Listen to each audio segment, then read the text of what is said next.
What's up everybody, Jimmy Games here, and we are doing another video on E3 2016, but this time we're doing the Microsoft conference. First off, just my opinions, things like that. I thought it was a good conference. I didn't think it was a great conference. I thought they did their presentation very well. I thought they lacked a tad bit few wow moments. I think a lot of their best stuff came out definitely at the end. They definitely saved their best stuff for last. Try to open really well, but I didn't think it had that wow factor to start off. Just me, just myself. I think I was a tad bit bored by the time the good stuff actually came through, and when that stuff came through, I was kind of like, finally some stuff to get excited about.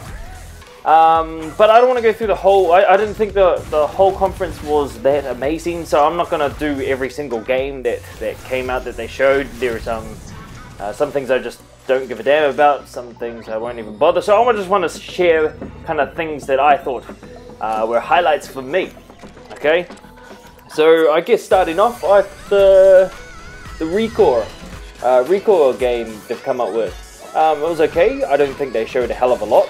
I think this is a game that everybody's been kind of looking forward to in terms of an Xbox exclusive, but from what I saw, it didn't look that great. It looked okay, I guess, and obviously these guys are always going to do better than me. It's real easy to criticize. Like, it looks okay, but from what they showed, I thought they could have shown more. It's okay. It kind of gives me this feeling of like it doesn't look good enough to me from what I had in terms of my expectations, but I don't know. We'll have a look. Let me know what you think. If you think that's true, are you looking forward to this? I don't know a hell of a lot about it. I've seen a few of the trailers, but I don't know. It seems okay. It seems fun. It's obviously different styles of robots, but I don't know. We'll see. Recore. Survival. Starts in the core. September 13th. Xbox One S, starting at 2. And then next up we had the announcement of Gears of War 4. Now they showed a bit of gameplay stuff that seemed actually pretty good. I've recently actually revisited Gears of War 1 and 2 and 3. I was suggested by a friend of mine not to bother with Judgment, so I'm not going to.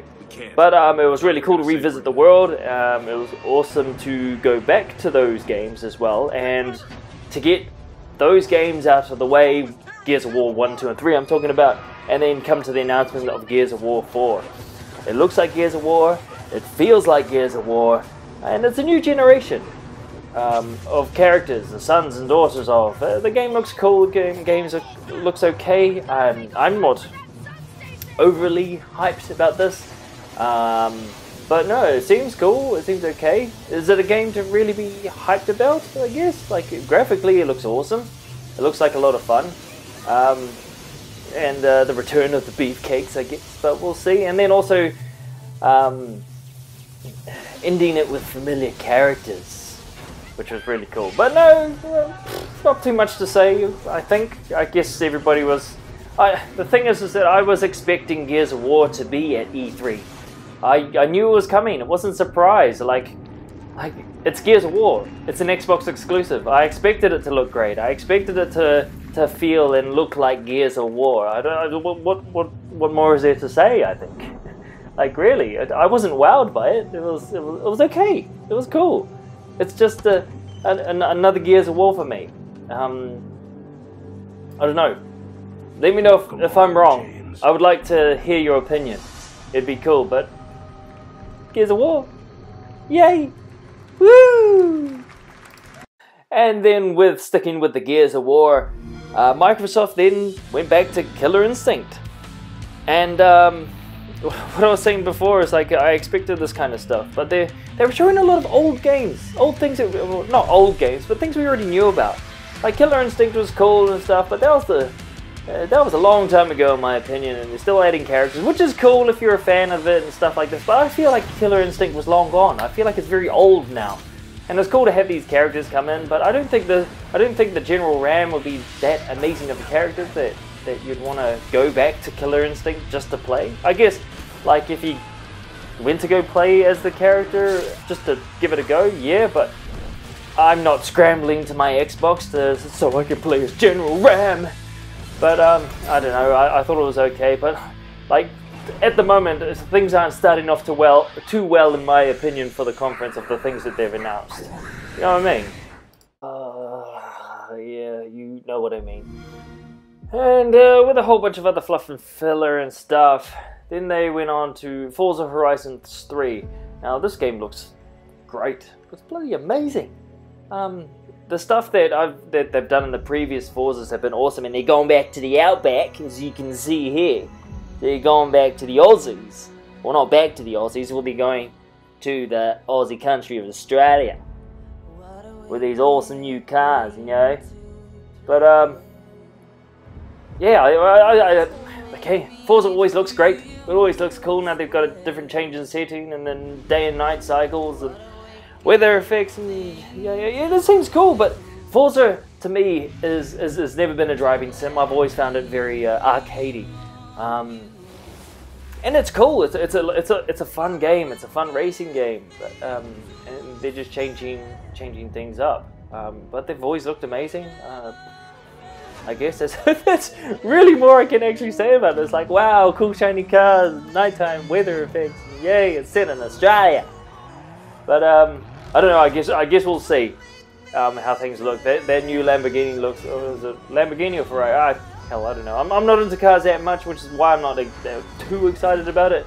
But if you're into that racing car genre, all for you, man. All for you. I find it a tad bit weird that you can have like buggies and sports cars in kind of like off-road environments. But I don't know. It seems cool. Seems very cool. Forza Horizon 3, September 27th. Yeah. This was probably one of my first real surprises of the conference. We Happy Few. Really cool, kind of like indie-ish game. Psychological thriller from the things that I saw from it. Okay, I guess it was really cool. But yeah, my first surprise, and it's one of those games that looks artistic, which I'm always a fan of, and push boundaries to something new, something immersive, and try to play with your mind. The problem with this, in my opinion, is that I feel that it's already been done, and but it's a cool thing to explore, the psychological thriller, and this idea that you have to take your pills to stay sane, and this happens all the time. This is not a new thing. Especially with a lot of celebrities that are dying of prescribed overdoses. But not just celebrities, this happens to a lot of people. But it's cool to explore this. Why do we have to take these pills? I don't know about you guys, but I grew up, as a kid, my parents didn't medicate me a hell of a lot, which I would pin down to my immune system being very, very good. I'm not sick a hell of a lot, but that's not talking about games. That's that's own personal stuff. Forget that shit. This game looks cool. It looks fun. I would maybe give it a go, and from the stuff that I see, it definitely looks like a kind of one-time play as you play through it, and then yeah, that's it. But this to me was my first surprise in the game. It doesn't look graphically great, but it doesn't have to be, because there's a cool style to it, and a very artistic style. And what's cool about having those artistic-looking games is that I feel they're not under the pressure of having to look uberly realistic, which was cool. I did like the little bit of the symbolism with the words that you see in the background. I don't know, maybe it's just me, but things like that, come home at the top, just in the back there, instead of instead of saying welcome home, so I get this massive feeling that it's like, oh, okay, you have to stop taking your meds and come home to reality, and things like this is like, yeah, taking your meds. Imagine if you were forced to take it. Imagine, and that happens to those people who are in mental institutes. Wow, this gets very, very personal. So maybe that's the appeal of this game. Maybe this is searching for the psychology and what am I trying to say? I don't know. I'm just trying to fill words, I guess. But things like this I thought were really cool, and like psychological thrillers in games isn't a new thing, but they're a cool thing to explore. They are fun, and just imagine if you didn't take your pills, or didn't want to take your pills, or even forced to take your pills, which I think the intro to this game is very cool. And imagine going through this in real life. It'd be a very interesting ride. And that's what games do. They take us out of the reality, and we get to experience things that we wouldn't really, or your choices of what would you do in this situation. That's what I take out of from this trailer. What would I do in this situation? What would you do in this situation? You would have to find out. You are off your job. We happy few. Take one of mine. Run! Run! But yeah, this game comes out very soon. It looks really cool. I think it'll be fun to watch. Something to keep an eye out.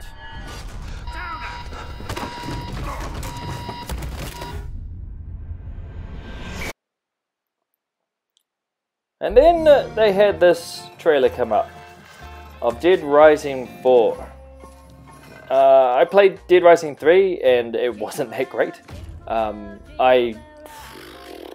Actually, I can't really say that because I didn't complete the whole game, but there were just better games out there for me. Now, I see the pull of Dead Rising 4 that it's kind of taking the piss out of zombie genres, and you can it's more open world and you can fight in your style. But these are all fun, and I can't really take these games too seriously, and that's what they're for, right? Taking selfies with zombies and all that stuff. But Dead Rising 4 is that game of just having fun in a zombie apocalyptic environment. But I also think the zombie genre is getting very exhausted with the amount of games that are out there. It is cool and fun, but I don't know. We'll see with Dead Rising. I think for me, if this is nothing new, it's just kind of an upgrade of the previous games. But you know, coming this Christmas. And taking selfies, but I don't know, this is the age we live in, so I don't know, we'll see how this game. Let me know what you think. I'm not impressed yet. I still have to see more. I don't know, but do you feel the same? We'll find out, huh? Now, this is part of the conference where things got good for me when I started to get excited, because these were things I was getting surprised at. I knew that Scalebound was coming out, and we saw like a brief trailer, I believe last year, but it was cool to actually see some gameplay and some development, and it was surprising and cool to see that there was a co-op feature. For me, I don't know, I can't remember if I had already seen from last year's E3, but it was cool to see a co-op element to this game. Very Devil May Cry, very stylistic, but this was at that point of the conference where I was actually feeling like finally something good to see, to watch, and it surprised me with the stuff. And whether, I don't know whether if this kind of character would be a raid like Destiny's raid, where you need these people to be able to fight this thing. Would you even need? Could you defeat this boss on your own? I don't know, or if you would have AI characters with you. But it's cool that you can do. You can play it in co-op mode, but does that mean we'll all have different dragons, or do you customize your dragon? So these are the questions that I was after. Maybe I missed it. Maybe you can let me know. Maybe I just haven't watched the whole thing. But no, Scalebound actually looked pretty cool, and it looks like fun. I did think it looked very simplistic though. There wasn't like look right now. There's not a hell of a lot you're doing except firing fireballs from your dragon. And that might be its downfall, but I don't know, early days, these games are all still in development, we have to see later on, but the game looks cool. I like the style of it, I like the Devil May Cry cockiness of it, but still more to come, still more to see, but this is definitely a game that I'm going to be looking forward to. Now, going on with something that was actually good and things that were actually getting cool at a part of this conference, Sea of Thieves. When this game hit, I was really excited, and it was cool that it wasn't like something that has a style of its own to it, but going on that co-op aspect, Sea of Thieves having this co-op idea that you don't know what to do, and I like not having tutorials. I like not being told what to do, and I like that you're in a game like this that you're almost forced to join up with your friends, and that's what this game is. It's join up with your friends, and each of you have your own role, and even if it's small and stuff.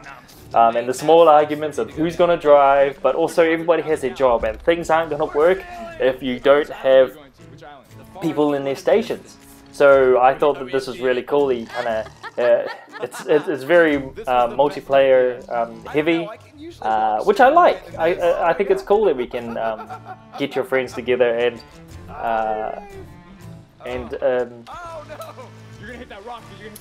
sail a pirate boat. I think it's really cool and really simplistic. It seems like a lot of fun, and it's something that I'm looking forward to playing with my friends on Xbox One. And it'll be cool. The problem I have with this is that games like this have been around for a while now. So this, for me personally, this was nothing new. I had already seen other games and mods on for PC. Of these games that already exist, which I thought were cool, and I was hoping that they'd come to consoles, and they finally have. The thing is that they've been around for ages, so I feel like it's old. So I feel like PC have been doing it for so long, and I feel for PC players who are like, oh, this has already been done. I already know this.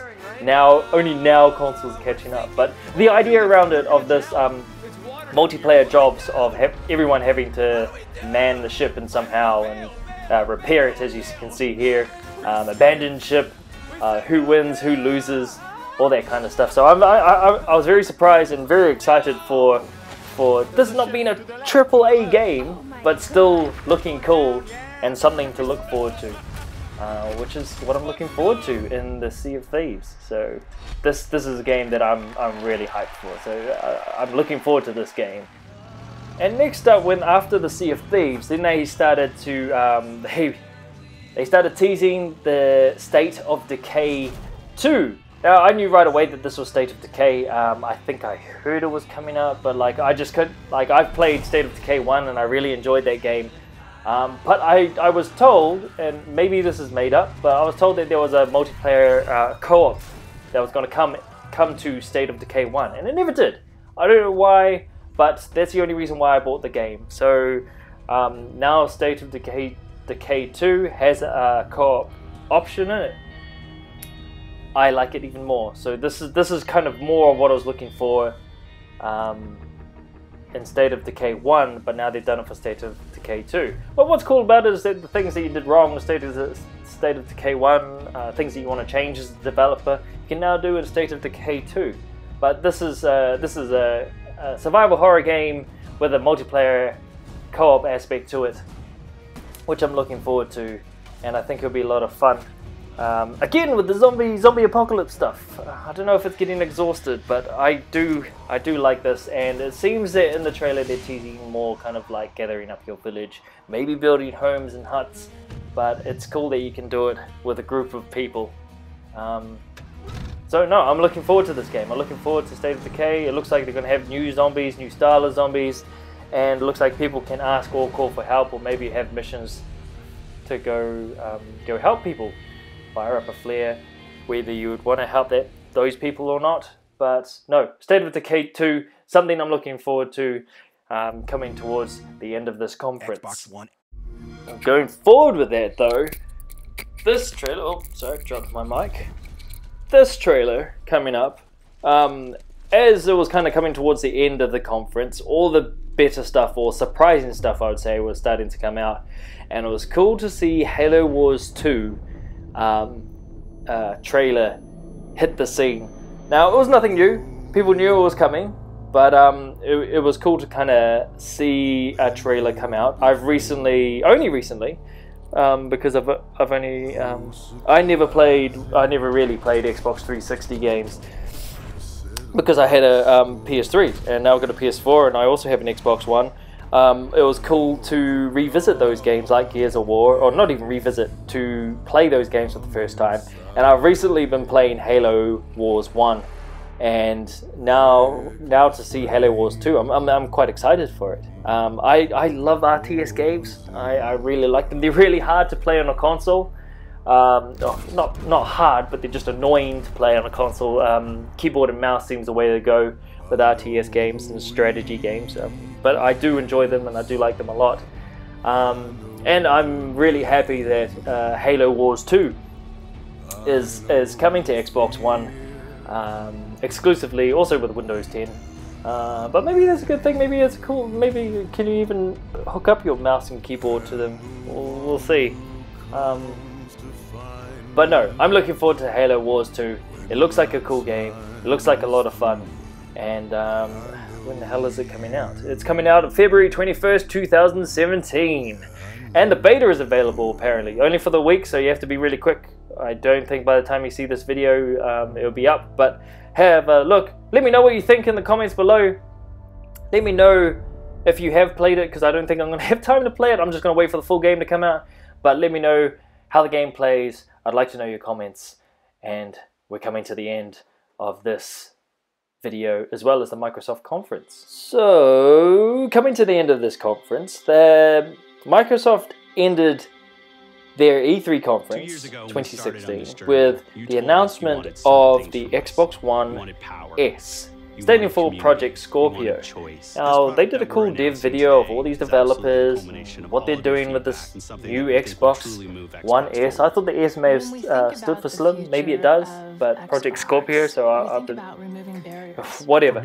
But things that they're announcing, it was going to support 4K gaming, it's got high fidelity VR, high specs, and all these bells and whistles for a better Xbox, which is cool. And it's a lot of fun. My problem with that, and they say it in this video as well, is that you don't have to worry about if you've already got a console, that you don't have to buy this one, everything's going to run all fine. But they put a lot of specs and power into this new Project Scorpio Xbox. It's 40% slimmer apparently, it's got a lot of horsepower under the hood, and it seems really they constantly were saying teraflops or something flops or dick flops or whatever. I don't really know the technical jargon, but I guess it seems cool. But it makes me think, and it makes me as an Xbox One console player, I feel kind of cheated. Why? I would want to be playing my Xbox. I would be wanting to play my games on the best console that you would have, and that's just my opinion. That's just my feeling. But if you have the money to throw away at buying another console, what happens to your old console? Do you know, maybe you just sell it, maybe you just hold on to it. But it makes me feel like there's a better console out there that will make my games appear better, maybe look better apparently, load faster. So it's a cool thing.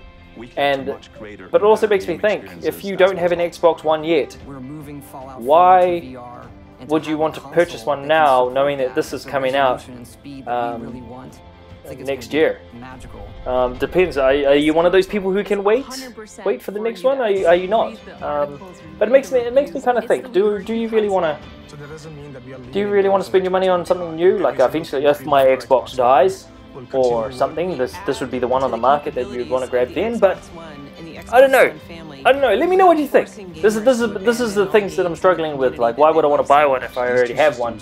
But it's stronger, more powerful, and will it limit me? Like, will I have to be forced to purchase an Xbox One to buy these new VR games or certain games that can't run on this? I don't know. We'll have to see. We'll see in the future. It's interesting that they ended with this in the Microsoft conference. But just very quickly, overall, Project Scorpio, good thing, bad thing? Let me know in the comments below. Let me know what you think. I'm curious. Let me know. Well, that's the E3 Microsoft 2016 conference. Let me know what you think in the comments below. If you did like this video, do press that like button or subscribe to my channel at Jimmy Games NZ. The NZ stands for New Zealand, all the way from New Zealand.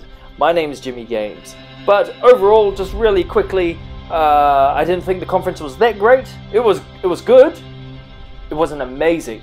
So props to the Xbox guys for their conference. I thought they did a really good job. Started off okay, and then it kind of trickled off, and then it ended really well. But I don't know. That's just my opinion. I'm still kind of a bit iffy about it. But yeah, by now you've probably already seen all the conferences, or if you haven't, check them out. You can easily find them on YouTube, very easy. But yeah, again, if you liked what you saw, do press that like button, subscribe to my channel at Jimmy Games. Thanks for watching. I'm Jimmy Games. Peace.